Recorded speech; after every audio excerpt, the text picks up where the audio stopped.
युक्रेनमा अहिले अन्योलको स्थिति छ र घटनाक्रम तीव्र गतिमा विकसित भइरहेको छ। रुसले युक्रेनमाथि उत्तर, पूर्व र दक्षिण तीनै दिशाबाट पूर्ण क्षमताको सैन्य कारबाही गरेको छ। रुसले गरेको आक्रमणमा परि हालसम्म 300 जनाभन्दा बढी सर्वसाधारण तथा सैनिक जवानको मृत्यु भएको बताइए पनि यथार्थमा भन्ने हो भने घटनाको वास्तविक विवरण अझै आउन सकिरहेको छैन, किनकि रुसले जल, स्थल र हवाई आक्रमण एकै पटक गरेको हुँदा हताहत हुनेको संख्या बढ्दो छ। आक्रमणको निशानामा युक्रेनको राजधानी कीव समेत परेको हुँदा राजधानी छोड्न चाहनेको संख्या पछिल्लो समय बढ्दो छ। आक्रमण सुरु भएकै दिन हिजो एकै दिनमा 1 लाख भन्दा बढी नागरिकले राजधानी कीव छोडेको संयुक्त राष्ट्रसङ्घले जनाएको छ। झण्डै 5 लाख मानिस बसोबास गर्ने बन्दरगाह सहर मुरिपोलमा पनि विस्फोट भएको छ। दर्शकवृन्द, आउनुहोस् आजको यस श्रृङ्खलामा हामी रुस र युक्रेन बीच जारी युद्धको पछिल्लो अवस्थाको बारेमा चर्चा गर्नेछौँ। रुसी राष्ट्रपति भ्लादिमिर पुटिनले युक्रेनमा आक्रमणको घोषणा गरेसँगै युद्ध सुरु भएको छ। रुसी विमानहरूले युक्रेनको मुख्य सहरहरूमा आक्रमण गरेका छन्। पूर्वी युक्रेनमा रुसका स्थल र हवाई सैनिक छिरेको दृश्यहरू अन्तर्राष्ट्रिय समाचार संस्थाहरूले देखाइरहेका छन्। रुसको कदम विरुद्ध अमेरिकाले कडा आपत्ति जनाएको छ। उसले यसअघि नै युक्रेनसँग सीमा जोडिएका देशहरूमा सैनिक पठाइसकेको छ। युरोपेली युनियनकी प्रमुख उर्सुला भोन डर लियनले रुसमाथि आर्थिक प्रतिबन्धको आह्वान गरेकी छिन्।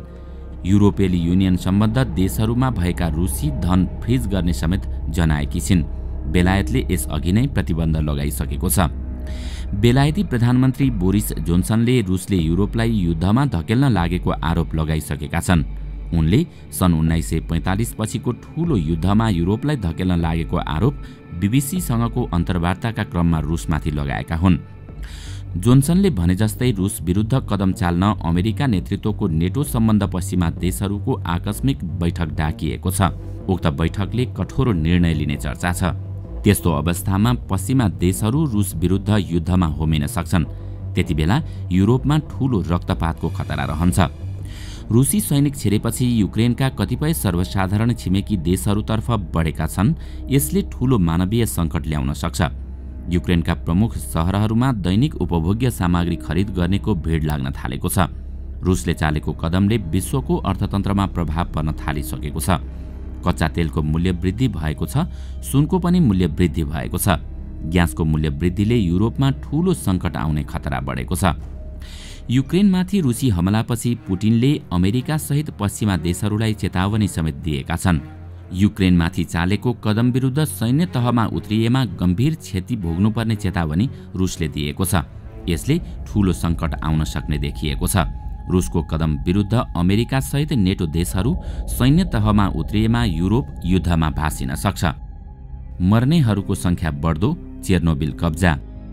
रुसी सेनाको आक्रमणबाट हालसम्म 300 भन्दा बढी युक्रेनीको मृत्यु भएको छ भने हजारौं मानिसहरू घाइते भएका छन्।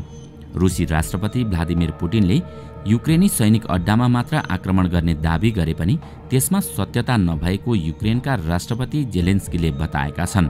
त्यस्तै रुसले युक्रेनमाथि गरेको आक्रमणलाई क्रूर आक्रमणको संज्ञा दिँदै अमेरिकी राष्ट्रपति जो बाइडेनले रुसी राष्ट्रपतिले पुनः सोभियत संघ बिउताउन चाहेको आरोप लगाएका छन्। रुसी सेनाले चेर्नोबिलमा रहेको रेडियोधर्मी पदार्थ रहेको स्थानमा हमला गरेपछि त्यहाँको चेर्नोबिल न्युक्लियर प्लान्ट समेत कब्जा गरिसकेको अन्तर्राष्ट्रिय सञ्चार माध्यमहरूले उल्लेख गरेका छन्। चेर्नोबिल कब्जा गरेसँगै रुसले युक्रेन मात्र नभएर पूरा युरोप विरुद्ध युद्धको घोषणा गरेको युक्रेनी राष्ट्रपति जेलेन्स्कीले बताएका छन्। राष्ट्रपति जेलेन्स्कीले सन् 1986 मा न्युक्लियर प्लान्ट विस्फोट हुँदा थुप्रै युक्रेनीले ज्यान गुमाउनु परेको उल्लेख गर्दै त्यसलाई दोहोरिन नदिने बताएका थिए।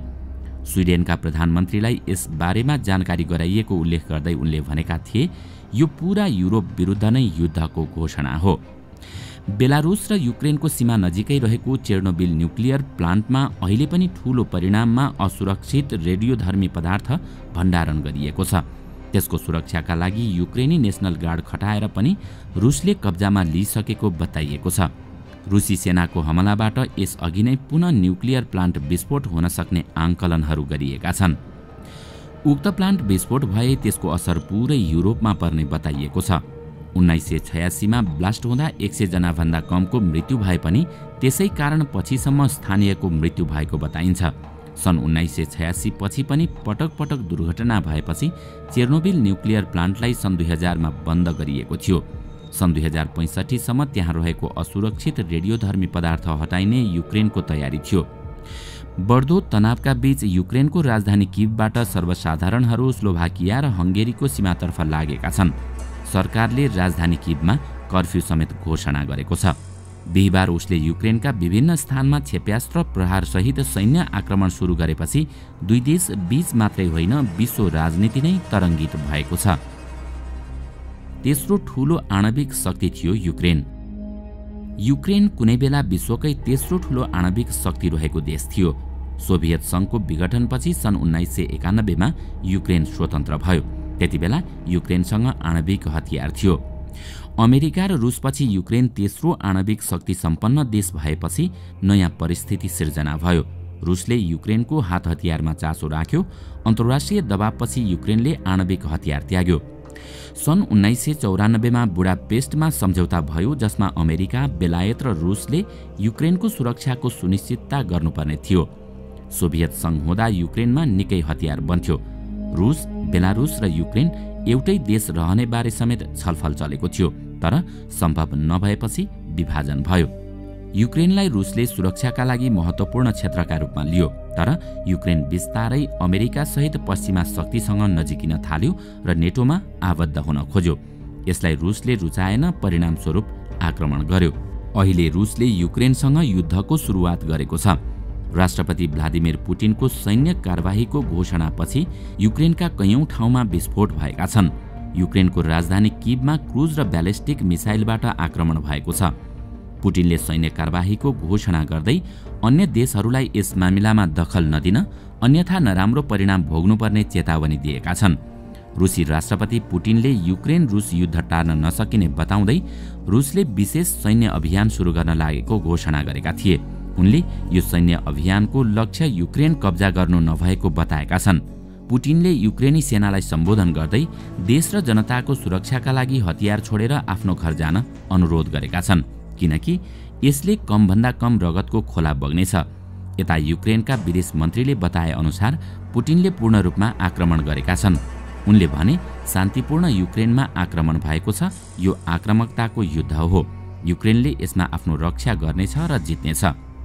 रुसी सेना युक्रेनमा प्रवेश गरेपछि युक्रेनले देशमा मार्शल कानून लागू गरेको छ। बिग्रदो अवस्थाका बीच किभ विमानस्थल खाली गराइएको छ। त्यहाँ रहेका स्टाफ र यात्रुलाई बाहिर निकालिएको छ। अहिले त्यहाँ विदेशका 3 जहाज छन् जो उड्नुपर्ने थियो, तर उनीहरूले टेक अफ गर्न पाएनन्। युक्रेनको राजधानी किभसँगै ओडेसा, खार्किभ र दोनेत्स्कमा विस्फोटका आवाज सुनिएका छन्। किभभन्दा पहिले बिहिबार बिहानै दोनेत्स्कमा 5 विस्फोट भएका थिए। दोनेत्स्क ती 2 क्षेत्रको एक हो जसलाई हालै रुसले मान्यता दिएको थियो।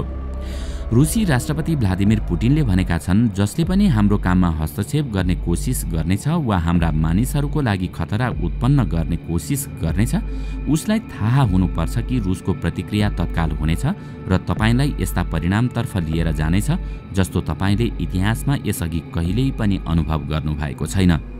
रुसको सैन्य कारबाहीका बीच उता संयुक्त राष्ट्रसङ्घीय सुरक्षा परिषदको बैठक पनि जारी छ। यो बैठकमा रुसका प्रतिनिधिले भने पुटिनले जुन विशेष सैन्य अभियानको घोषणा गरेका छन् त्यो युक्रेनका जनतालाई बचाउनको लागि हो, जो वर्षौंदेखि कष्टमा थिए। हामी युक्रेनमा नरसंहार बन्द गराउन चाहन्छौं। जे पनि निर्णयहरू भएका छन् ती UN चार्टरको आर्टिकल 51 को हिसाबले भएका छन्। हामी परिस्थितिमा निगरानी गरिरहेका छौं। युक्रेनमा रुसको सैन्य कारबाहीको घोषणापछि अमेरिकी राष्ट्रपति जो बाइडेनले यो आक्रमणबाट हुने मृत्यु र विनाशको लागि रुस एक्लै जिम्मेवार हुने बताएका छन्। उनले अमेरिका र रुसका सहयोगीहरूले एकजुट भएर निर्णायक जवाफ दिने बताए। विश्वले यसको लागि रुसलाई जवाफदेही मान्ने बताउँदै उनले नेटो सहयोगीहरूसँग समन्वय गर्ने बताए। युक्रेनको सीमामा बिग्रदो हालतका कारण कैयौं एयरलाइन्सले त्यस क्षेत्रलाई डु नट फ्लाइ जोन घोषित गरेका छन्। यस्तो घोषणा गर्ने एयरलाइन्सहरूमा युरोपियन क्यारियर्स पनि छन्। कमर्सियल एभियसले युक्रेन रुस बोर्डर अब प्रतिबन्धित एयरस्पेस भएको प्रश्न पारेका छन्। खार्किभ सहित युक्रेनका कैयौं विमानस्थलले सबै उडान निलम्बित गरेका छन्। दर्शकवृन्द, तपाईलाई आजको यो श्रृङ्खला कस्तो लाग्यो हामीलाई कमेन्टमा अवश्य बताउनुहोला। साथै आजको श्रृङ्खला तपाईलाई राम्रो लाग्यो भने लाइक तथा शेयर गरी हाम्रो च्यानललाई सब्स्क्राइब गर्न नभुल्नुहोला र साथमा रहेको बेल आइकन पनि थिच्नुहोस् ताकि हामीले अपलोड गर्ने नयाँ भिडियोको जानकारी सबैभन्दा पहिला तपाईलाई प्राप्त होस्। आजका लागि यति नै। अर्को भिडियोमा अझै रोचक तथ्य लिएर आउने नै छौं। तबसम्मका लागि बिदा दिनुहोस्। नमस्कार।